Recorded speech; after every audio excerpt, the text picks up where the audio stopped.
இந்த வருஷத்துல ரொம்ப நாளா பயங்கரமாக எதிர்பார்க்கப்பட்ட படம் தான் அவதார் ஃபைவ் அண்ட் ஆஷ். இந்த படம் அந்த எதிர்பார்ப்பை பூர்த்தி செஞ்சுச்சா இல்லைங்க அப்படிங்கிறத இப்போ பார்த்துடலாம். 3 மணி நேரத்துக்கு மேலே இந்த படம் ஓடும். ஆனால் அந்த 3 மணி நேரமும் எப்படி போச்சுன்னே தெரியாது.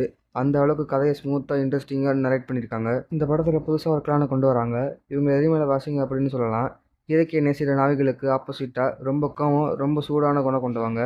அதனால இவங்களுக்கும் நாவிகளுக்கும் ஒரு மோதல் உருவாகுது. இந்த சுச்சுவேஷனில் நம்ம காணல் எதிர்க்கு எதிரி நண்பங்க அப்படிங்கிற மாதிரி இந்த கிளானோட சேர்றாரு. ரீசன் என்னன்னா, ஸ்பைடர் அப்படின்னு சொல்ல போகிற ஒரு பையன் ஆக்சிஜன் லெவலில் சுவாசிக்க முடியும் அப்படிங்கிற விஷயம் மனிதர்களுக்கு தெரிஞ்சிட்டா இந்த உலகத்திலே மனிதர்கள் வாழ முடியும். அதனால இந்த பெரிய போரே நடக்குது. இந்த படத்தில் ஒவ்வொரு சீன்ஸுமே விஷுவலாக ரொம்ப இன்ட்ரெஸ்ட்டாக இருக்குது. குறிப்பாக கடைசி 30 நிமிஷம் முழுக்க பிளான் பண்ணி எடுத்திருக்காங்க.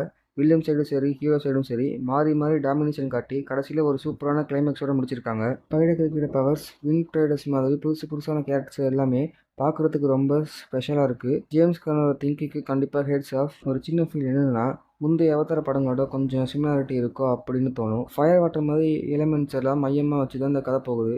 ஆனால் அது பெரிய குறையாக எனக்கு தெரியல. டோட்டலாக இந்த படத்தை சொல்லணும்னா, நீங்கள் இந்த படத்துக்கு எந்த எதிர்பார்ப்போட போகிறீங்களோ அதை விட ஒரு நல்ல குட் எக்ஸ்பீரியன்ஸோடு தான் வெளியே வருவீங்க. தாராளமாக ட்ரை பண்ணலாம். ஒரு மஸ்ட் வாட்சபிள். என்னோட ரேட்டிங் 4.3.